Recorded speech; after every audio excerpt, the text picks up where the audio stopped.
আলো জ্বালিয়ে দিয়ে গেছে, যে আলোটা আজও পর্যন্ত নেই, কিয়ামত পর্যন্ত থাকবে।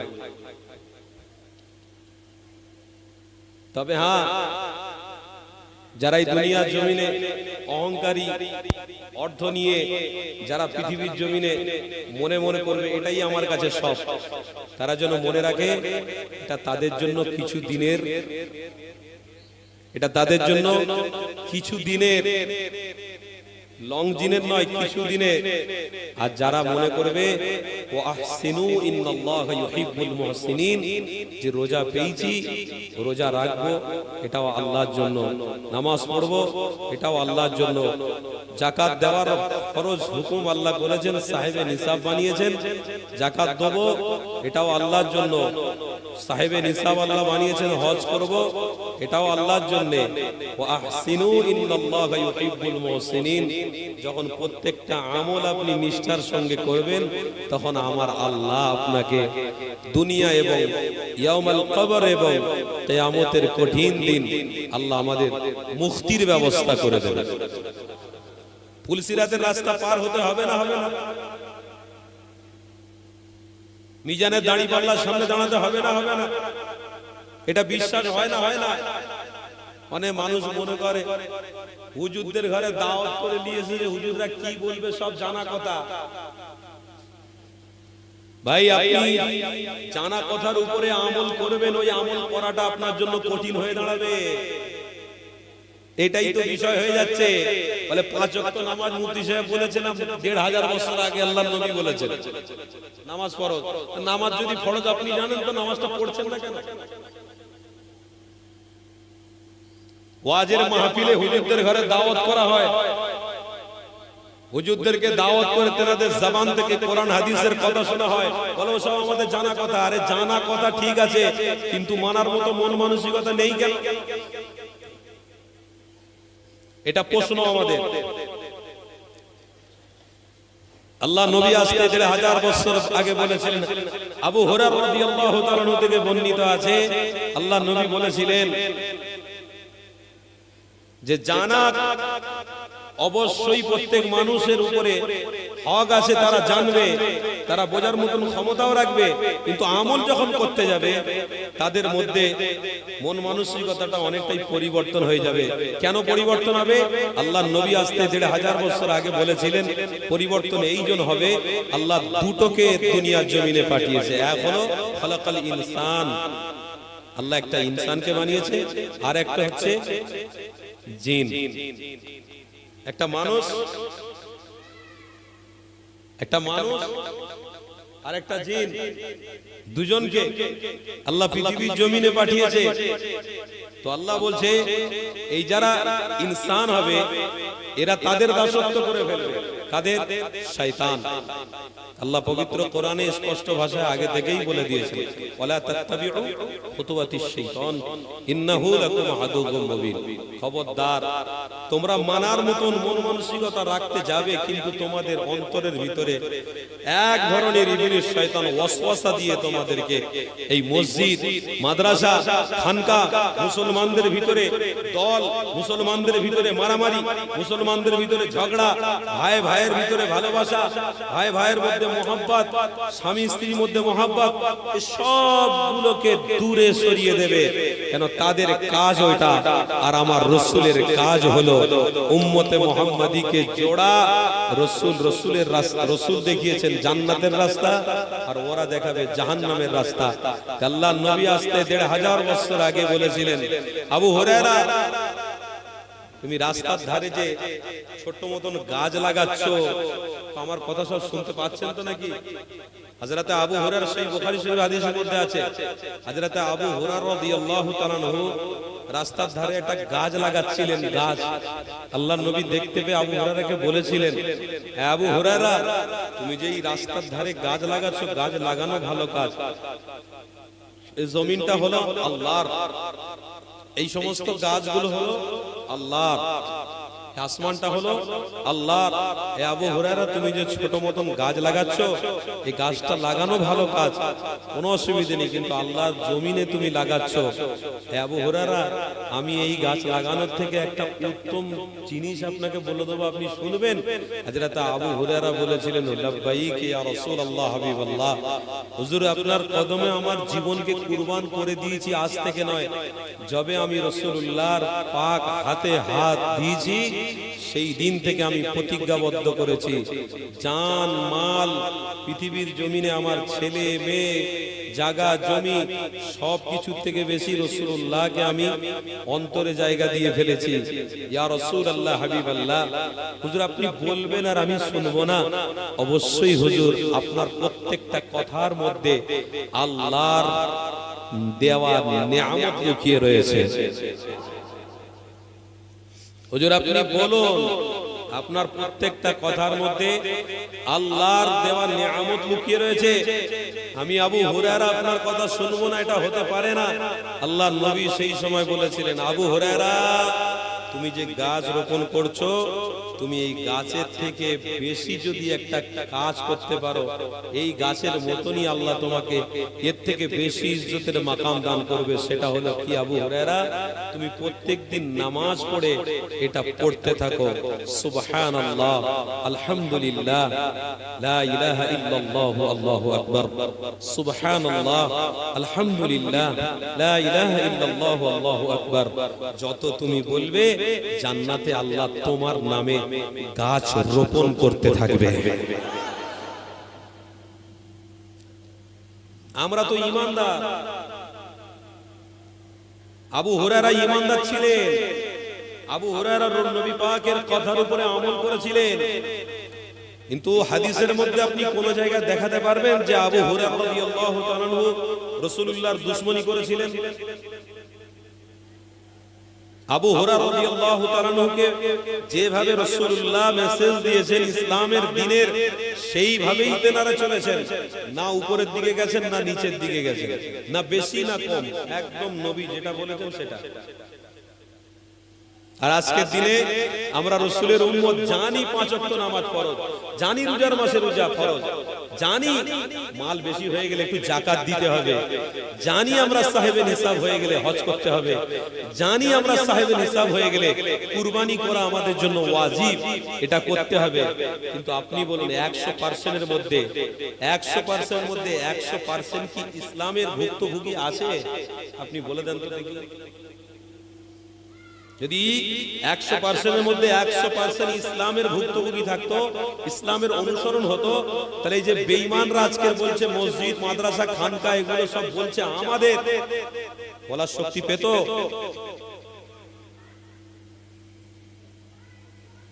একটা ঈমানদার যদি দাঁড়িয়ে পড়ে, হাজার বেঈমান যদি দাঁড়িয়ে পড়ে, ঈমানদারের কাছে অর্থ আগে নয়, ঈমানদারের কাছে ঈমানটা আগে। আর ঈমানদার যারা হবে তাদের ভিতরে আল্লাহর রহমত, তাদের মধ্যে আল্লাহর রহমত থাকবে, তাদের সাথে আল্লাহর নিরাপত্তা থাকবে। একটা ঈমানদার যদি বেরিয়ে পড়ে, 1000 বেঈমান যদি বলে যে আমি ইসলামকে মিটাতে বেরিয়েছি, কোন বাপের তাকত নেই যে ইসলামকে মিটাতে পারবে। ইসলাম জিন্দা होता है हर करबला के बाद। কারবালা কাকে বলে? হযরতে ইমাম হাসান আর হুসাইন যে শহীদ হয়ে গিয়েছিলেন, ওকে কারবালা বলে, ঠিক কথা। কিন্তু কারবালার শব্দ উত্তর আরেকটা আছে, শব্দের ব্যাখ্যা আরেকটা আছে। কি? যত বান্দা আল্লাহ তার রাসূলের দিকে ধাবিত হবে, যত বান্দা শরীয়তকে মোহাব্বত করবে, শরীয়তের পথকে আঁকড়ে ধরে রাখবে, ওটাকেও বলে কারবালা, ওটাকেও বলে যুদ্ধ, ওটাকে বলে মেহনত, ওটাকে বলে মুশাক্কাত। এই মেহনত মুশাক্কাত কারবালা যার মধ্যে থাকবে, ইনশাআল্লাহ একদিকে ঈমানদার থাকবে, হাজার বেঈমানও কিচ্ছু করার ক্ষমতা রাখবে না। কেন?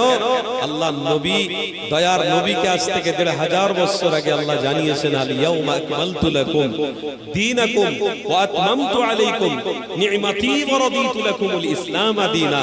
হাবিব, ইসলামটাকে আজকে আমি কমপ্লিট করে দিলাম, আনকমপ্লিট নয়।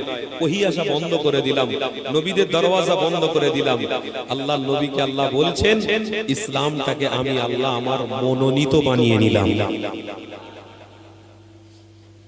এবার আল্লাহর মনোনীত যদি ইসলাম হয়, আর ইসলামের প্রত্যেক কৃষ্টি কালচারের উপরে যদি আপনি থাকেন, বলুন আল্লাহর সাহায্য আসবে না আসবে না? কি গো বলুন না বাপ, কষ্ট পাচ্ছেন নাকি? আল্লাহর সাহায্য আসবে না আসবে না? আমার পশ্চিম বাংলার মানুষ শান্তিতে আছে না নাই? এত লক্ষ মানুষ এই পশ্চিম বাংলায়, 13 কোটি মানুষ বাস করে, তার ভিতরে 3.5 কোটি মানুষ শুধু মুসলমান আছে।